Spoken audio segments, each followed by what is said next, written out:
Hey everyone, it's me, Joe Saiyan. Today we're going to be doing a build video for Dragon Ball Gekishin Squadra, but before we begin I need to point out a couple things. So if you don't want to listen to this intro, please hit the timestamps in the description or comments below to skip ahead. Now, I currently, at the time of recording, am a part of the Squadra Creators Program, copyright of Bird Studio, SHUEISHA, TOEI, Animation, and Bandai Namco Entertainment Incorporated. Now, with that being said, Squadra is a free-to-play MOBA game designed to be played 4v4 competitively, and I am saying that I am by no means a pro.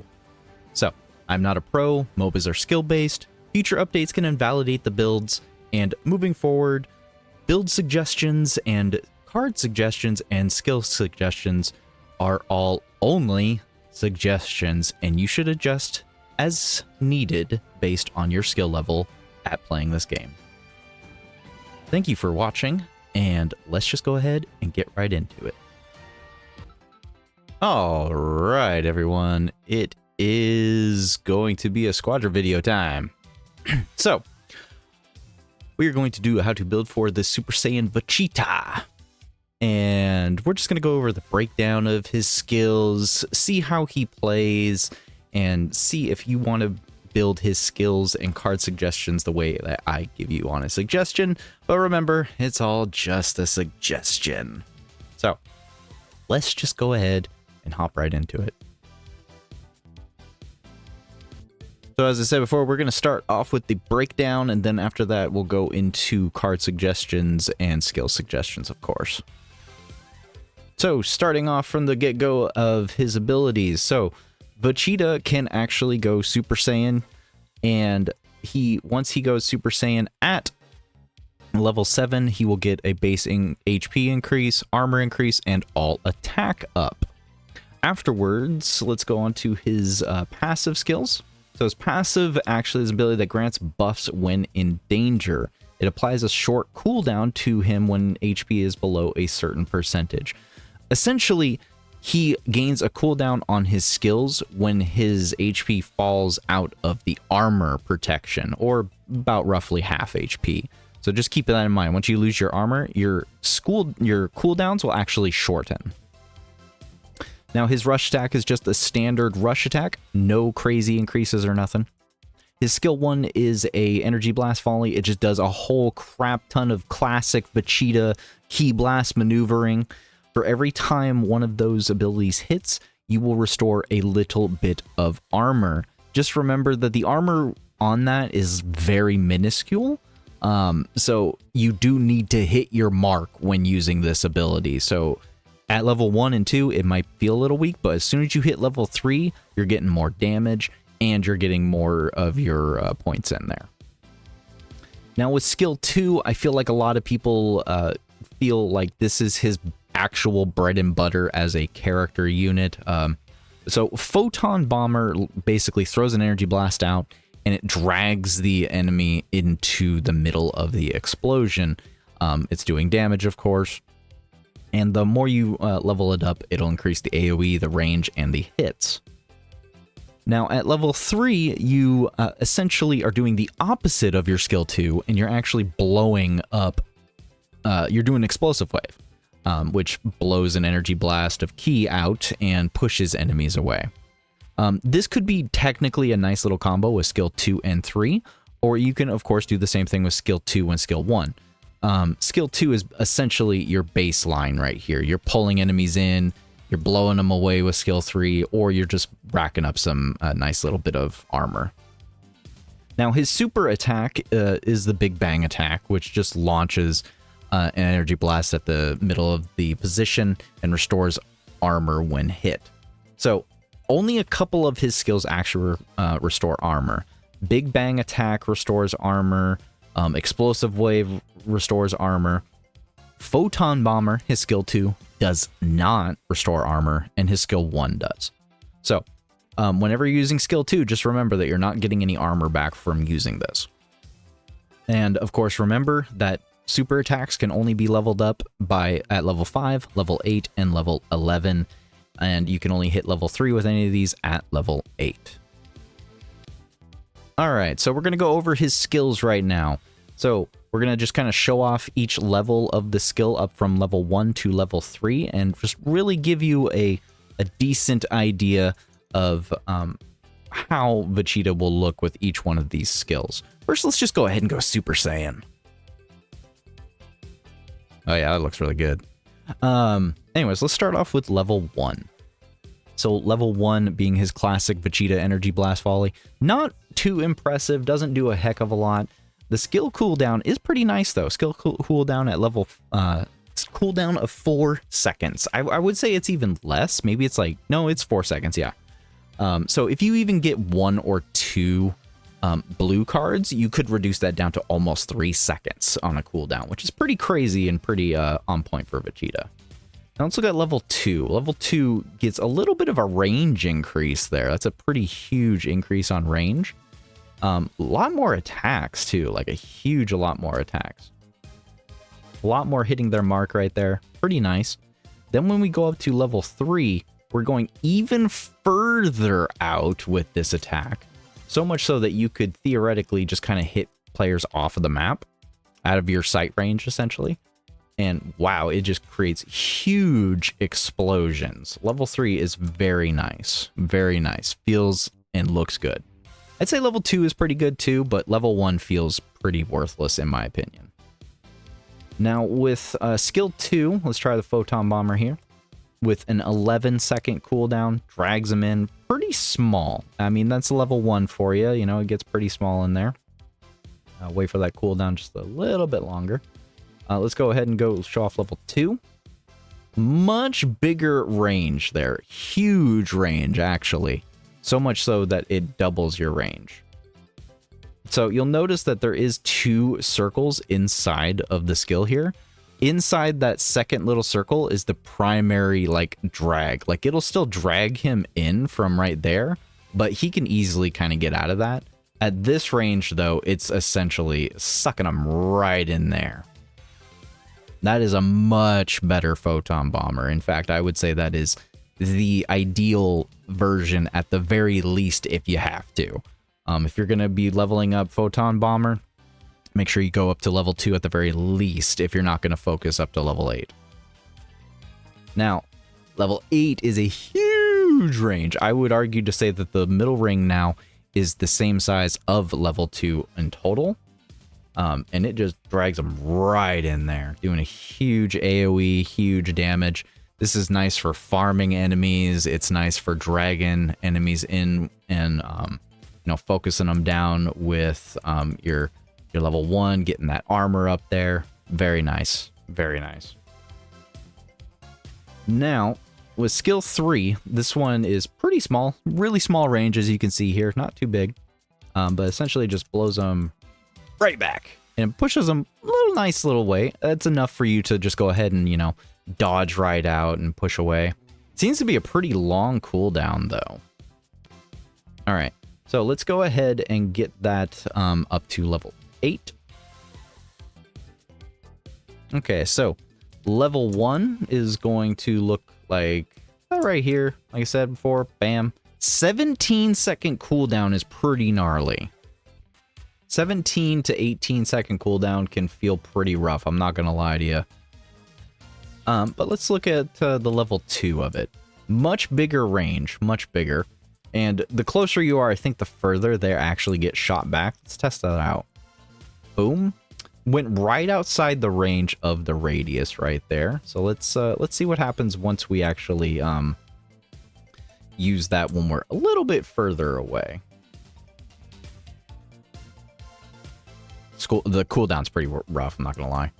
So let's do it right about here and see where he goes. So yeah, it pretty much pushes him away the same exact amount. There's no difference. Now at level 3, however, let's see if there's a huge difference and increase on that range right there. Remember, you do get armor up when you use this. Ooh, that is a huge radius right there. That is definitely going to push him back. Let's see how far it goes. Whee! Oh, that is like, that's a guaranteed get out of jail free card almost. That pushes him back quite a bit of range there. it is a very nice amount. Let's see if we can force him to take our attack down a little bit there. I want to see how much we can restore armor on the hit, because that's going to be like really necessary.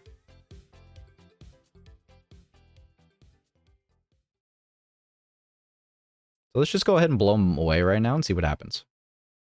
Nice little tiny chunk, not a huge amount, but you know, we keep up with the skill 1, we can easily see a increase of that going right back up. We're not, you know, at 100%, but remember that your armor does go up over time. So very nice, very easily. I will say that is a pretty nice like push away, I'm not gonna lie. That is pretty crazy. So much so that you could escape most general amount of players there. Alright, so let's go ahead and take a look at the super attack and see how well this goes. So, level 1 super, pretty small, with a 90-second cooldown. 90 seconds is pretty gnarly, I'm not gonna lie, but it's still pretty normal. It's par for the course, really. There's gonna be loads of characters that are just all have 90-second cooldowns. Remember, 90 seconds is about roughly a minute and a half almost. Now, level 2, much bigger area. Like, you don't have to probably go for level 3. If you go for level 3, you're good. But, I mean, level 2 is pretty good amount of a radius right there. Like, it's actually hard to get out of there. If you pair that along, especially with your photon bomber, just pop that, and yo, bro, they're just going to be taking loads of damage. You pile that up with a snowball for a card and damage, you're doing pretty well. Now let's check out the level 3.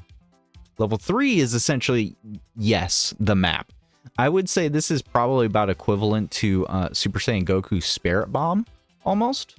Pretty big, pretty big big bang attack. I don't think you're escaping from this attack whatsoever. So, pretty good amount there. I will say a 90-second cooldown is pretty rough. Skill 3 with a 17-second cooldown, skill 2 with an 11-second cooldown, and level 1 with a 4-second cooldown. So obviously the most bang for your buck on you know, actually utilizing the skills is going to be skill 1 has the slowest cooldown.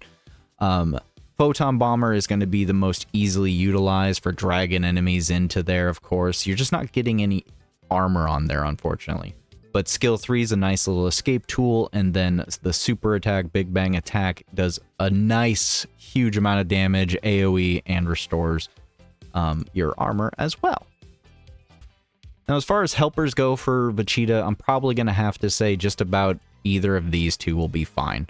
Unfortunately, at the time of recording, Icarus and Tau as a skin are just not very good, and it's because it stops after hitting a wall, stops after hitting an enemy, you get attacked. If this would just ignore damage, or it flew over a ridge or something, this would be immensely more useful, and I could suggest it a lot. But unfortunately, it just is not working at the time of the recording in a way that actually will provide usage to the player. Rildo decoy is actually pretty good. Essentially, it takes a second to drop down, but it drags people to fighting it. This gives you a good amount of room to actually get out of dodge, and perhaps with some clever blue cards, you could actually, you know, gain a little bit of a movement speed boost and get out of there. Whereas with Kaba, the defense increase is pretty good, but it's almost, in some cases, potentially unnoticeable. I think early game you could notice Kaba's defense boost, maybe mid game a little bit, but I think late game you're just not going to notice the increase on defense enough. And what ends up happening is you kind of wish you had Rildo for the decoy, so you can either get out or get a free hit on an enemy. So Rildo would be the best suggestion as far as a helper goes. Now we're going to go ahead and get into the skill suggestions now. Remember, they are just suggestions, so keep that in mind. Now, with Vegeta, he has quite the few options here. I'm going to have more than one build for you. But with this first build for Vegeta, I'm probably going to tell you to start off with Photon Bomber. It's throw that photon bomber in, drag enemies in, nice little bit of tiny damage right there, AoE, etc. And then go for the blow away. The blow away skill level 3 is definitely going to be a nice little push away. You get some armor on the hit. It gives you some breathing room. This kind of build, unfortunately, I feel like is not the best build, but skill 2 and 3 is a nice little combo to pull them in and then blow them out. It does a nice little bit of damage early on, gets you your armor guaranteed. And I think you can do decently well with this. You just have to pace yourself and make sure you coordinate with your lane partner. Otherwise, at level 4, you go into your classic Vegeta skill 1 move, get a little bit of extra hits in there. My problem with the skill 1 for Vegeta is that it feels very weak early on. So much so that in a lot of my games with him, I just feel like, why did I even use the skill is essentially where it comes into play. After 4, I would suggest putting your 5th node into level 2 of your skill 2. Get a nice big AoE there, can suck people in, push them away, still throw out your skill 1 every now and again. At level 5, you're not doing too much. Arguably, you could swap this out with your super attack. You could do that instead. That way you at least have your super attack to do some damage to the mini bosses, or to protect your tower or something, or get an early Kai. But otherwise, I feel like this is more of a defensive build for Vegeta. At level 6, go ahead and give him the 2nd level into his skill 1, get a nice little bit of extra range, more hits on, more armor on hit, pulling enemies in, hitting them, getting that armor. And then at level 7, you go back down to skill 3 and get a nice big, huge AoE pushback. At this point, you're at level 7, you are transforming into Super Saiyan, you have level 2 of each of your skills except for your super attack. This kind of does give you a little bit of a leg up as far as the effectiveness of each of these, as most players could potentially be at level 7 and only have 2 of these at level 2 and then just level 1.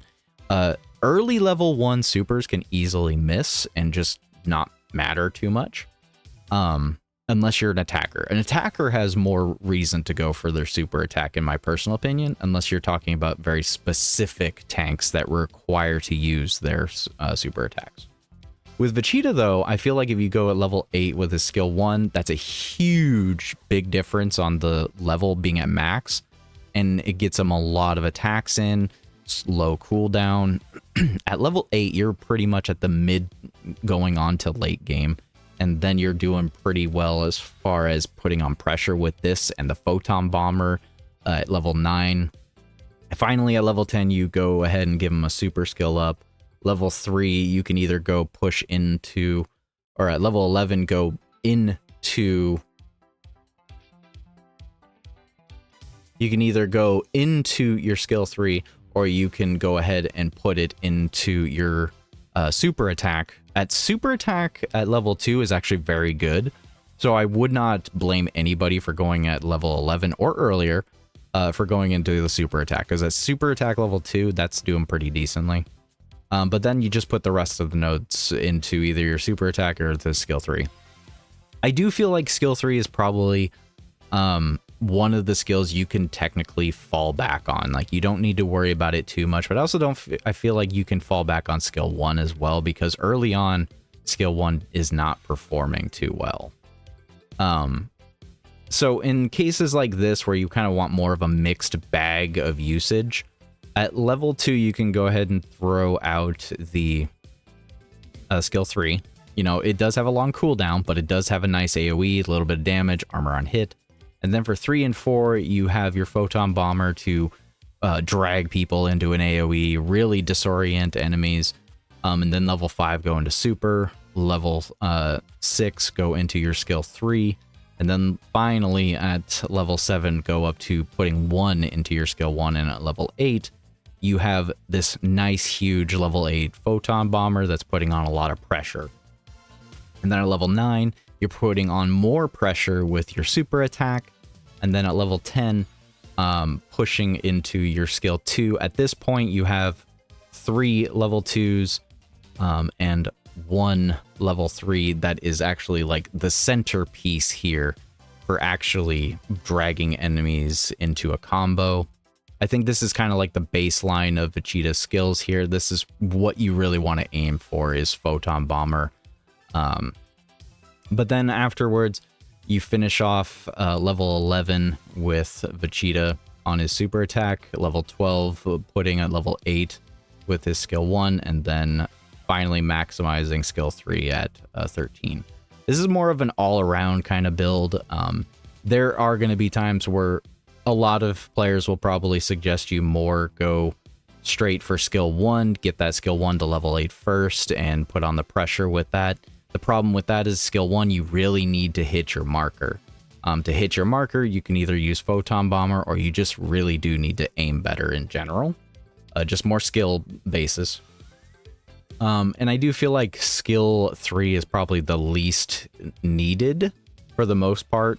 Whereas with the super attack, it is very good, but a 90-second cooldown is pretty dramatic. So now we're going to go ahead and go into the card suggestions at this point. Now for card suggestions, I'm going to just say that Vegeta is primarily not a damage dealer. At the end of the day, that is one thing a lot of people need to understand, is that yes, Vegeta can do some damage. Yes, your player skill will change based on your performances, of course. But at the end of the day, you really got to understand that he is a tank, and you should treat him as a tank. So I think Build Up and then Steel Skin are going to be his best level 1 and 2 cards.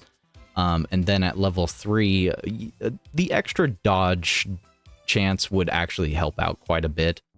Whereas you do also have the, the other way around. He does have a lot of armor increasing abilities, where if you want to do some extra damage, of course, Snowball, and then Classic Barrier, and of course, the extra dodge. I think those would probably be your best bets with him. You can just go full green if you so wish. Now, I don't think there's anything wrong necessarily with choosing some attack items, but at the same time, I feel like Snowball's the only one you can really get away with, per se, on Vegeta. You could technically say Pursuer is good. Pursuer might not be a terrible attack item for him at the 3rd card level, but I don't think it's going to be huge. It's mostly the speed increase you can get from that. Level 1 cards, I would really just suggest either Snowball or Build Up. The extra defense you get from Build Up is actually pretty crazy and will matter a lot. Steel Skin is very good. At the time of recording, it did receive a buff, so this actually does a lot better now. But, a lot of people still love the solid barrier. It does actually save your skin quite a bit for a lot of players that really just like to burst damage and hop right in. It can make a huge difference in comparison to even this.